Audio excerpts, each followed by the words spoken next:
your full name, spell it for the record. Susan Blake, SUSANBLAKE. Thank you. Thank you. Good morning. Good morning.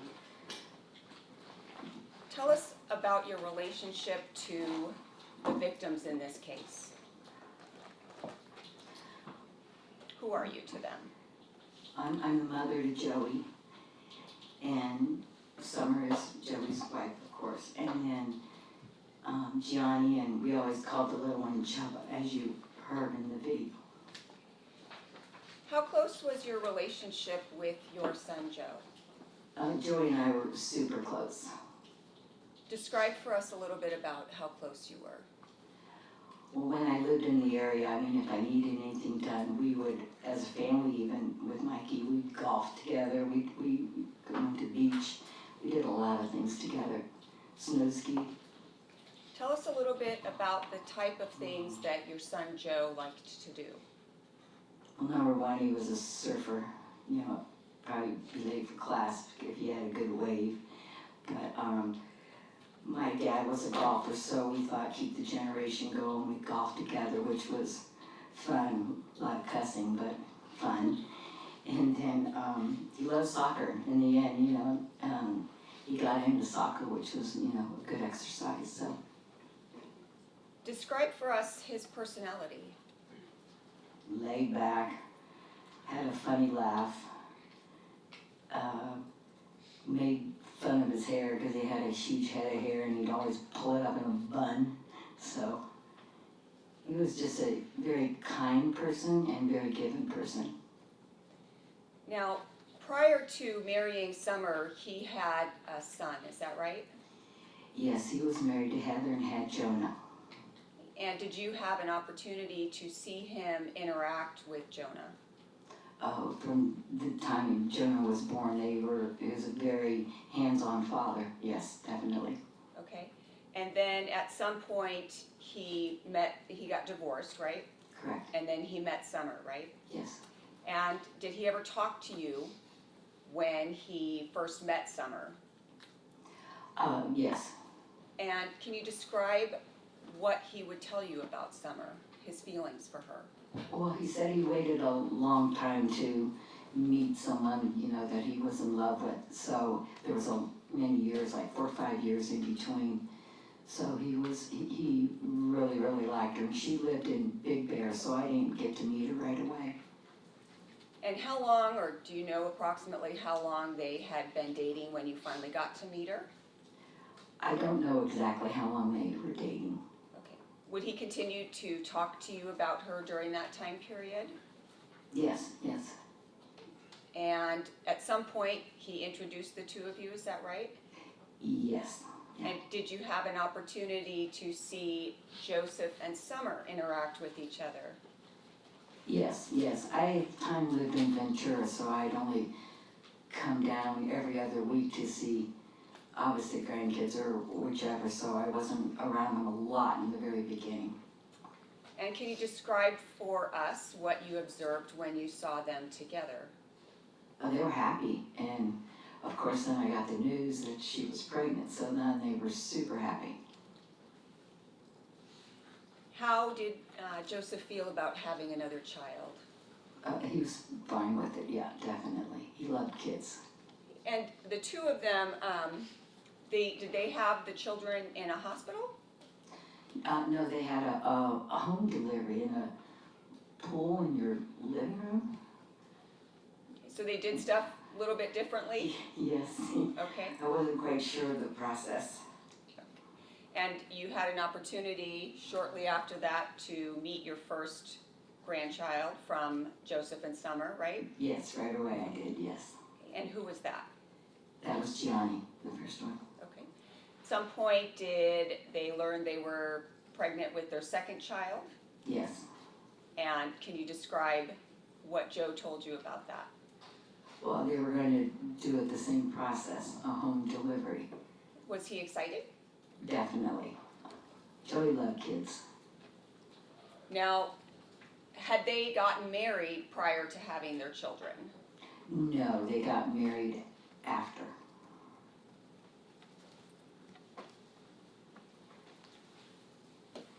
So you were talking to us a little bit about the kids. Can I have the overhead back? And if you can look at the screen in front of you. It is.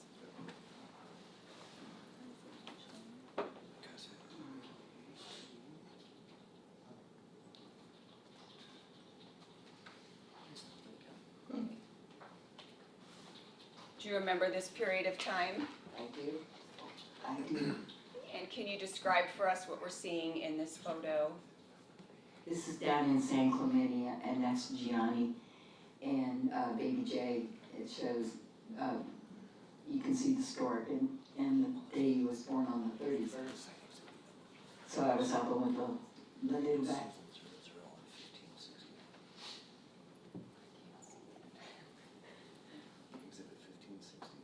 This is Exhibit 1560, Your Honor. File Susan 00. File Susan 00. Okay. And did they live in San Clemente when they had both of the children? Yes, this is definitely down in San Clemente, very close to the beach. And I see Gianni, and then you also have your arms full on the other side. Is that baby Joseph there? No, I was holding a big blanket at the time. Yeah, I didn't have the little guy out yet. Okay. And then going on to the next photo. And there Do he you is. recognize that? Chubba. Okay. And the little one you called Chubba, is that what you said? Yes, we always call him Chubba. He had these thunder thighs.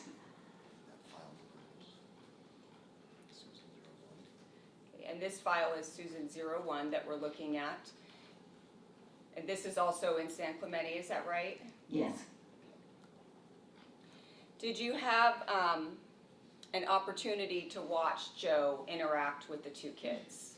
Oh, yes. He was very active with these kids all the time.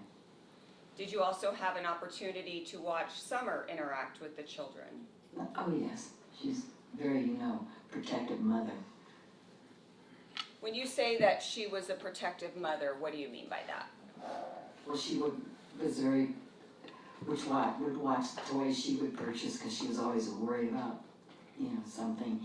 And she was just a very protective mother, always had him with her at all times.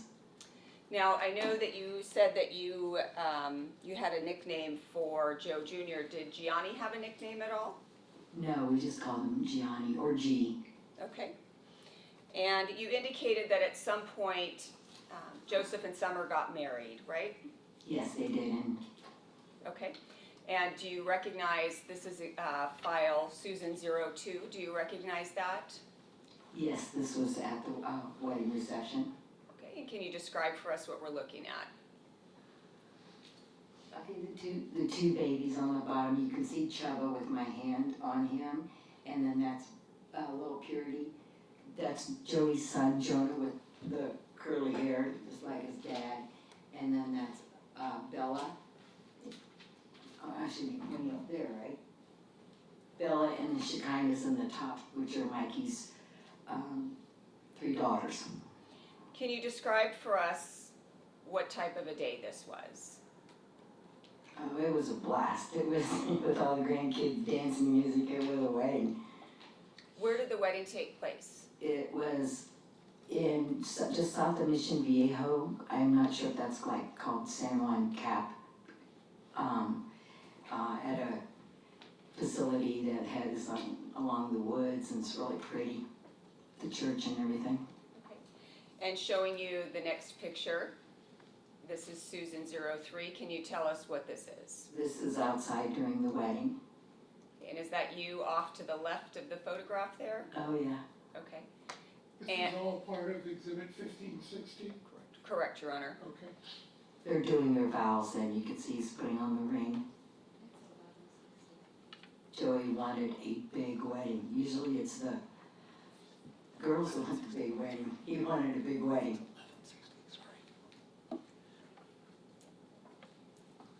And you indicated that after the wedding there was a reception, Yes, and where did that take place? at the same facility. There's an area to sit down and eat and get the music going Okay. and dance. Now, were Summer and Joseph, when they married, were they still living in San Clemente? Yes. And can you tell us a little bit about Joe as a father? This is exhibit 404, Susan 04. Well, Joey just loved kids, and he loved all three of his boys, so he's always active with them. You know, he could work at home, so he could spend a lot more time with them also, so. And then showing you the next one, that's Hey. Susan 05. Do you remember what this was? I'm not sure, but it looks like outside of a grocery store where you ride the rides. I'm not sure. And this is Joe and who? Chubba. Okay. And if you can describe for us what this is, and Susan 06. Gianni was so smart, he loved dinosaurs. He could pronounce every word of them in the book, and so he went to a dinosaur museum. You can see how he wants to read the books, but the other one just wants to run around. Is there anything particular with respect to those hats that they were wearing? I think they're from, you can see the dinosaur hats. Did either of the kids typically wear a hat? They always wore hats, And different types. why did they always wear hats? Part of the fashion. You know, Joey always had a beanie on at all times practically. Okay. But yeah, they loved hats. And then showing you what's been marked as Exhibit 7. Do you recognize Susan 07? Do you recognize this? Look at those chubby arms. That's chubby face, that's Chubba. Yeah. Joey put Chubba to sleep every night. Mom couldn't do it. So Joey put him on his chest and would do his daddy thing. Okay. And then showing you Susan 08. Do you recognize this? That's Gianni's birthday party Do you remember when that was? in July. It was in also San Clemente in a park where you could have birthday parties and run around and games. And can you describe for us, do you recall what particular birthday this was? Gianni's birthday is July 7th. And were you present at this party? Yes. You described for us what happened that day? She was a good organizer, Summer, so she had like games and competition. There's lots of competition, so she had it pretty organized with food and, you know, everything. And was that something that Summer would do as the mom of the family? Yeah, when there would be a function or a party, she would definitely was the organizer of that. She could put it all together. Okay. And then, can you tell us what we're looking at here in Susan 09? That's Gianni. Looks a lot like Joey with the curly hair. Thumbs up. And can you describe for us what type of a child Gianni was? His personality? Gianni was more calm. He was into a lot of books and things. Like I said, the dinosaurs and animals and things. So he was always liking to read books. If it wasn't the books, it was putting together those big train tracks you could remote control. So it was always, you know, hands-on. And then showing you what's been marked as Susan 9. Can you describe what's depicted in this photo? This is right before Christmas, as you can see. The furniture is hardly in there because they were just moving in. And this is in the family room of the house. And could you tell us a little bit about how the two boys would interact with each other? Well, Chubb thought he could just keep up with Gianni at anything, even though he was teeny. He just thought he could follow him and do anything. I always said he ran like a deer. I've never seen a little teeny thing jump when you run. But they were very, very close, and they were excited to have a yard, and they were excited to have, you know, their bedrooms, and because they were in a very, very small apartment. So this was a big deal to be in a room together and have a house. So this is the house in Fallbrook, is that right? Yes. Can you describe for us a little bit about what Joe and Summer shared with you when they purchased the house in Fallbrook? Summer would call me all the time because I'm into new home sales, building homes, and looking at granite and wanting to get the new floors because they were the spongy, beautiful linoleum that are in some houses. And so we went through tons of color of different granites where I could send her to the wholesale yards, and then she wanted wood through the downstairs, and we just had a good time right in the very beginning, you know, looking at design stuff. It was fun. Did they share with you sort of some of what their dreams or hopes were for this new home? Joey had the backyard already like planned out. He hand walked me through it, and he knew what he was putting where for the kids and big kid play area. So it's like he fountain in a certain area, and he really was proud to. That was their first home. That's the first time Joey bought a home, so he was really, really proud of it. And do you recall, this would be Susan 010, do you recall them getting a puppy at some point? Yeah, that's Digger. Tell us a little bit about when they got Digger. Well, I don't think they were actually planning that day to get another dog because they had a great, great big dog named Bear, but as you see, the kids went and there's a new member of the family, so they had this little puppy named Digger. Do you know how they came up with that name? No, I don't. I really don't. Okay. And again, who are we looking at in this photograph? This is Gianni. And again, wearing a hat. Okay. Did you have an opportunity to observe Gianni with the animals? Oh, yeah, most definitely, yeah. Can you tell us a little bit about how he was with them?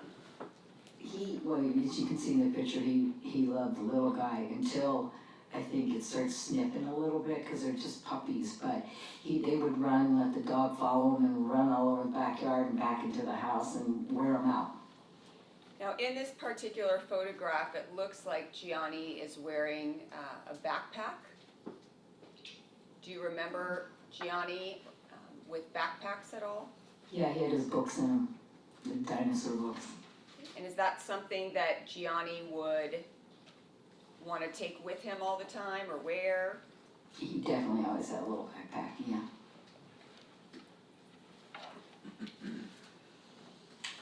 And showing you Susan 011, can you tell us what this is a picture of? I wasn't there, but that is Gianni, and in the background is Jonah. So that's Joey's older son at the time. It's probably about, I don't know, 8 or 9.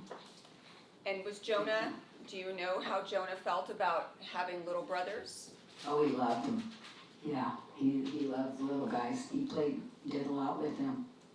And did you have an opportunity to see Jonah around Chubba and Gianni? Not as much as I'd like to, because again, I lived up north, so when I could see them down in San Clemente, was once a month when I could drive back down. But yeah, they were always playing outside. Summer had a ton of toys and forts and everything in the driveway, so you couldn't even park a car out there. It was all kid stuff.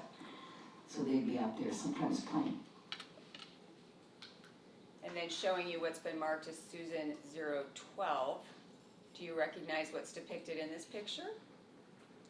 Yeah, this is the apartment in San Clemente, and with their toys out, you can see their race tracks and stuff. Chubby's were a little bit smaller, where Gianni's was the whole floor. And then showing you what's been marked as Susan 14014. Do you recognize this? I think, I'm not sure if that's the piano or not, because Jonah was really good at playing the piano, and he always wanted him to play, so I can't tell if that's the piano or not. Did they have a piano for Jonah? Yes. And who is that we see in this picture? That's Chubba. We see a birthday hat on him. Do you see that? I do. Do you know if that was taken at a birthday party for him? I can't say for sure, because I wasn't there. And then showing you what's been marked as Susan 015. Do you recognize this? Looks like they're down at the beach. Was that something that they did a lot as a family? Definitely rode bikes. There's a path there where you can ride the bikes all the way from San Clemente and just keep going to practically Dana Point. So they rode the bikes a lot with the kids along the beach.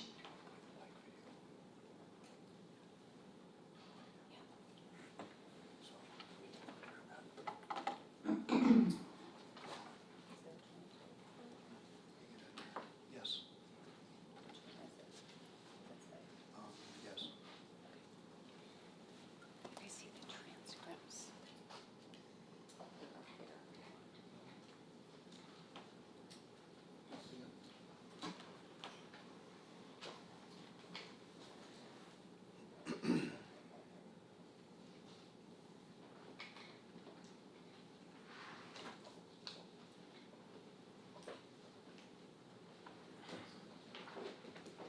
Your Honor, at this time, we're going to play a video.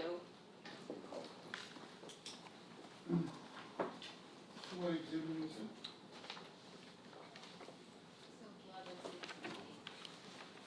Eleven? Sorry. And for the record, that was all 1169. Your Honor, I apologize. It is 1160 is the exhibit. This is a file entitled Okay. Summer Bike Ride. And the transcript is marked sub 1160. A. And you mentioned that, I'm sorry, the video Is a file entitled Summer Bike Ride on 1160. okay, it's still part of 1160. Correct. so you just told us about the fact that they used to like to ride bikes together. Yeah, definitely. We'll show you the video at this time. What up, G? Anyway, I'll see you guys. All right. Gee, come on, let's go. Yeah, we can't get any worse. Hey, look who's this. Woo, our new Cadillac bike. What's up, Jay? First bike ride ever. Jay, come here. Oh my God. Cadillac mama. Woo. Woo, does mama know what she's doing? Huh? Questionable. Mama know what she's doing? That's why you have a helmet on, babes. What's up? Yeah, hi, baby. Okay, you're gonna go. He loves it. Go. Watch Gina, it's hot. Hey, come on, here comes the car. Was that something that you frequently saw them do? It's hard to hear their voice. Sorry. It's okay. Yeah, on weekends they always rode the bikes and we're down at the beach and you can see.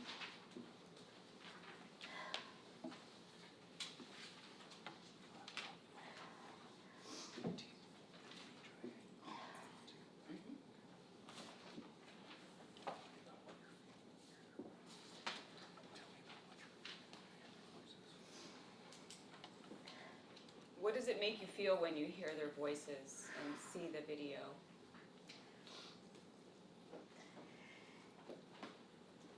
Invisible, invisible. They were little boys in a fantasy world. And they did everything with their parents and us and parks and Legoland, and they didn't know fear. They didn't know to be scared. They didn't know hurt. They just were in this fantasy world, and we'll never get to see them grow up or talk to them. I go to the gravesite to talk to them. I got to bury them all together, so sorry. Oh. Life was very short, and they were loved, and they didn't deserve this. When When was the last time that you actually saw your son, Joe? Christmas, actually, we spent Thanksgiving together. They were starting to move in and didn't have a lot of stuff in there. They were in pods, so on Thanksgiving we had at the, I hate to say this, but at a casino, because we didn't even have food. And it was the best turkey I ever ate in that buffet, but the kids saw all these machines, and they were thinking they could play all these, all bright colors and the noise and everything. And then after that, it was closer to Christmas, so I came to my house at Christmas, and we got Joe and we had Christmas there, which was at the time, south of Corona. And that would have been in 2009? Yes, I had it was going to be my retirement home. What is the last image that you have of your son? Well, I had, can I have two? Sure. Okay. He was cheating at Christmas time playing cards, Uno. And then one of Mikey's daughters finally caught him and blew the whistle, and I'm so gullible, I'm just playing along, and then, How was he cheating, playing Uno? well, he was cheating, I think, with Mikey, and the girls caught him, like, trying to win. He always had again, it's competition, but his daughter caught him. The most beautiful vision was 2 days before they found them. I don't know your religions, I don't know how you feel, but God's very powerful, and I was in bed 2 days prior to when they found them, and I got a vision. I didn't know it was a vision at that time, and it's like 5 in the morning, and I feel like I'm being shook, and it was lit up my whole bedroom like a big egg, and then Joey appeared in the middle, and it was sunny and bright colors, and I couldn't understand like why he wasn't talking to me, or if I was dreaming, but that's my best last memory of Joey, was the vision. And a week later I was talking to another member of the family about it, because I thought, and then they received one, and then we both understood it wasn't a dream, that it was, because it was something I can't explain the experience, but it's just really big and bright, and he was there like, arms crossed, and I'm free now. But this was 2 days prior Is that to 2 them days? to them announcing, let's say.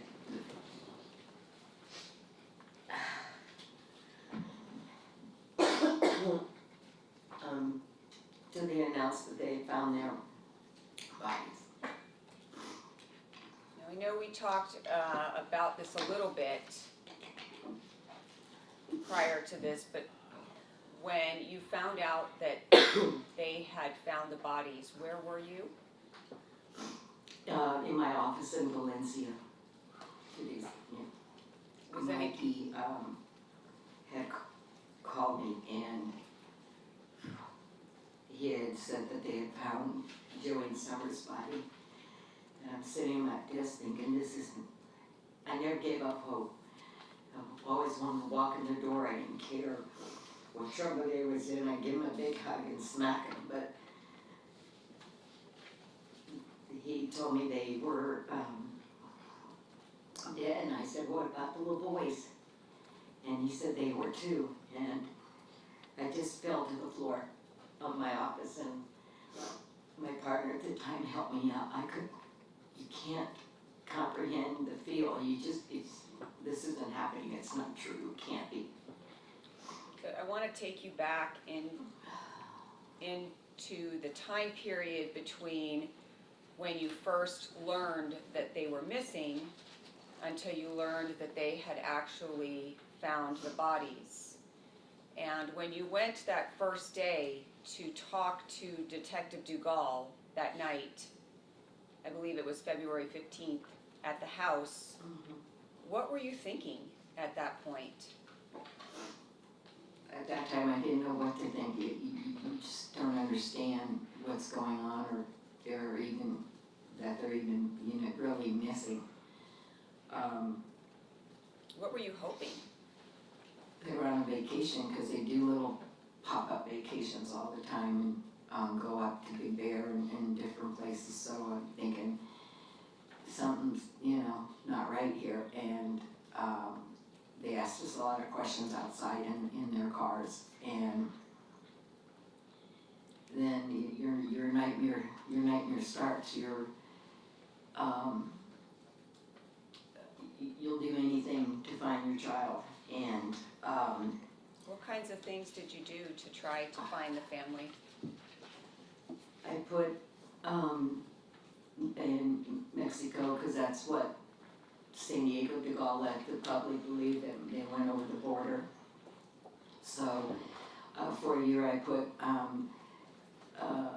article, whole page in their newspapers, because their certain papers only go out once a month.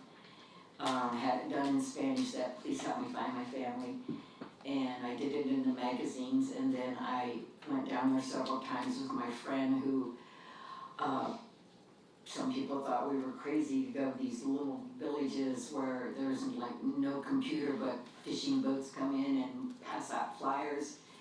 You spend a lot of money, but it didn't matter. You're gonna do whatever you can do to find them. And then, you know, at home we were doing TV interviews and all kind of interviews that way to get it out into the public eye. And people would help us. Mikey went down to the border passing out flowers. We went to Fallbrook, and you're in this motion, but yet you're numb. But you're still going to do whatever you can to find your family. Did you do anything to try to contact Joe directly? I wrote Joey for almost a year. I mean, not necessarily letters, emails. I would, where are you? What are you doing? Just call me, I'll help you. I mean, your emotions are different. I just kept writing. I thought, maybe I'll get an answer, you know, or something. So I used to write Joey all the time. And when you would check your email, what did you feel? I never get an answer. You know, it's crazy how you can go someplace and you look at children, or I would look for Summer's long hair and think, oh, is that, you know, and it's not them, but, you know, every place you went, your eyes were always open. During this time period of the 3 years and 9 months where they were missing and you didn't know where they were, did you ever have people contact you or reach out to you to indicate that they thought that they had seen them? Yes, I had some, I had to get smarter because I was pretty gullible. You want to believe anything you hear that they're going to help you. And it was a person in jail saying, if I sent money, you know, we can help you. Part of a team out of Texas offered to go to Mexico. They're like SEALs, or maybe, I'm not sure what you call them. I couldn't afford them, but they, you know, I had meetings with them that they would keep their eyes out because it touched them that, you know, children are missing. Now, was there a period of time then that the mortgage stopped being paid on the house in Fallbrook? Yes. And as a result of that, was the house lost to foreclosure? Yes. How did you feel about that? I knew, I'm in real estate, so I knew it was going to happen. I knew it was going to happen. Usually that process starts when you stop making a payment, you know, month 4 or 5, locking your house up. At some point, did you have to go into the house and remove items and things of that nature because the house was going to be foreclosed. Yes, I took Jonah, Joey's surviving son, down there and said, you know, if there's anything you want, you know, your dad's take it. So once he take the surfboards, his bikes, and his music, he's very musical. And a lot of other things he didn't want. He just had like one shirt I think he took, but music and things like that. I took Jonah down there to get what he wanted. How did you feel walking into that house at that time with Jonah? Well, you know, Grandma's supposed to be a little stronger. You know, we have to put on a face to get him through it. So I did my best. Now, during this time period, the 3 years and 9 months where the family was missing, how would you feel every time your phone rang?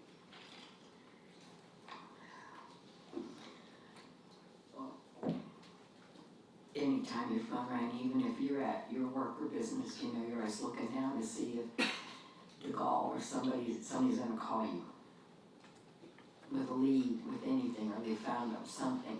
I refuse to give up hope. And then I'd find her.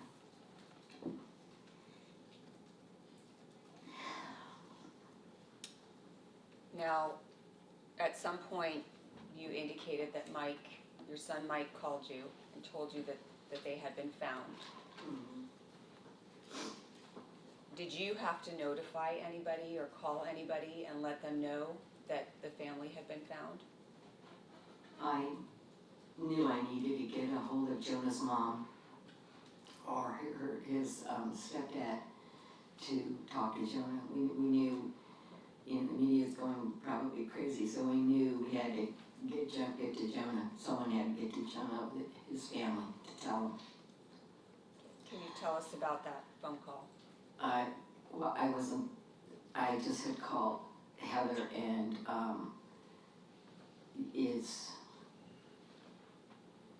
just so painful. You're not even believing what's going on, but she needed to get a hold of Jonah. And then my girlfriend came over. She must have saw it on the news, so it was out there. And she drove from Riverside at that time. Again, I'm in Agora. And she knew, she had a gut feeling. Probably saw her sitting in the courtroom with me this whole time. And she drove over right away to my house. Were you given information about how they were murdered? No, not at that time, no. Did you learn about that at some time? It was a long time. I didn't actually know right away at all. How did you feel when you actually learned that information? I had learned, I didn't know how they were at first, but I learned that Joey was tied up by a rope or a wire or something around his neck and his legs, and that they were beat with not a hammer, a sledgehammer, and your mind is like, why, who, I mean, even some of these pictures in this courtroom I couldn't look at, of course, but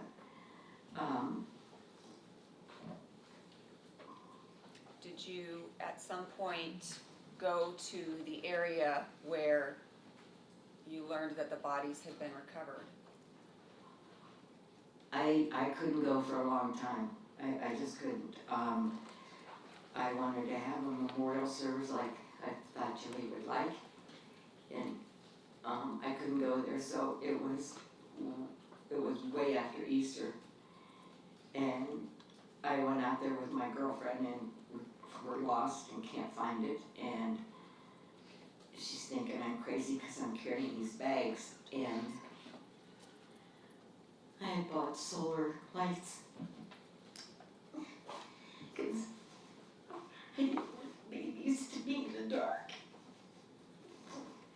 So I lit the crosses up. We finally found them. Was silver. That were like, Do you recognize what's on the photo in front of you? This is exhibit Susan 20. Is this the area that you went to? that's it. Didn't have all the gravel, but that's it. What did it look like at the time that you went? It was just more dirt and we put hats and funky hats of theirs on the crosses and then we planted flowers and then we put the lights, the solar lights in. Now, when you learned about the bodies being recovered, did you have to plan some sort of funeral or memorial service? I couldn't have them right away. They needed to keep them, their bodies for a while due to this investigation. So I had a memorial service at their church in Laguna Niguel, and then since Joey's a surfer, we had a paddle out. So I had leis made, but for halos instead. And a paddle out is when you paddle out on your surfboard and you make a big ring, and the four legs would be released, and you'd say a prayer. And then I had orchids so that anyone on the pier could say a prayer and, put it into the ocean. Where did you have the paddle out? It was in San Clemente Pier. And then we had a buffet after at the Dana Point. I think it was Marriott at the time, and where people could talk, say things, and then the church was in Laguna Niguel, where I felt like the preacher couldn't even talk because so many people got up and said stories about Joey that, and we had a time limit. Oh, I'm sorry. So we had a time limit, but everybody wanted to get up there to say what he did for them, or a story about him, or when he went to Italy and took surfboards, which you don't surf in Italy, and all the little boys would follow him down the trail and call him the train man, and then he left all the kids the boards, and it was all these beautiful, beautiful stories. Or when he didn't get off the train one time, and they had to call the train company and say, would you let the guy that looks like Jesus and the long hair throw him off at the next stop? And just beautiful, giving stories about my son. Did you get to hear a lot of stories that you hadn't heard before? Oh, because his soccer team, they had some big dudes and some of the funniest stuff out there, I mean, it was filled, the church was filled, there was probably over 300 people there. So we had to leave there, and we just, I'm telling you, there was maybe one prayer, and so many people wanted to talk up there. It's just beautiful, beautiful. Was that an important part of this process for you? Yes. Why? Joey walked the walk. He was a strong Christian, and I know, I discussed it with Mikey, he knew he wanted it at that church, and I knew he had to have a paddle out, so we did what we thought he would want. How has your life changed since your son has been murdered?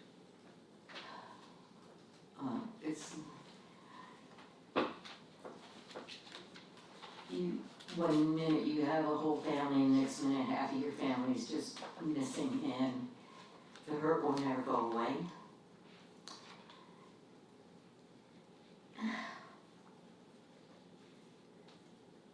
On the financial end, it was devastating. I had lost my house, I lost everything, but I didn't care. I was gonna find them. And yet, you miss their sounds and their laughter, and now I go to a gravesite and talk to them. it'll never, ever be the same. Never. Are there certain times that are more difficult for you? Christmas. The little guys and all the kids.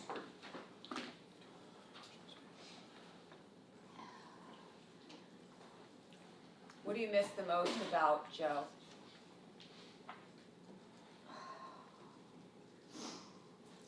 He was just such a laid-back person, but a kind, good man. And he was a good man to his children in Jonah. I could call him up or ask a question, and he was kind of like my handyman too, you know, like, hey Joe, I bought a ceiling fan. I miss so much about him. The golf and the laughter. He was, everybody liked him, and the memorial service proved that. These people I don't even know, everybody loved Joey. So,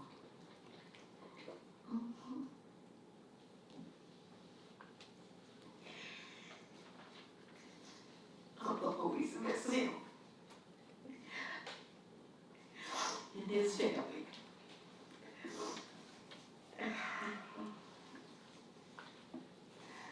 How has your life changed since your grandchildren and Summer were murdered?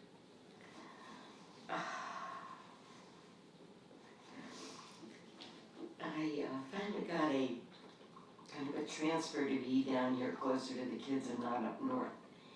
And which was a good thing to be around all the grandkids. Mikey had 3 daughters and adopted a beautiful girl and a little boy from Africa she named herself Freedom Rose. So, you know, you gotta stay strong, but yet you're with your other grandchildren and Zico. And then, you know, Mikey remarried and she had children, so it was like the two for Africa come into your life at the right time, because you're going to teach them and love them and everything. So, you know, it was hard always coming in here every day, and I don't know if you knew this, but I had a full knee replacement, and you saw me in a walker and my cane, and to listen to the stuff in here that was going on, and you don't sleep. You go home, and it's just been so incredibly hard to hear a lot of things and see a lot of things. Has the loss of Joe and his family impacted your entire family? Oh, most definitely. It will. Yes. How does it impact your family?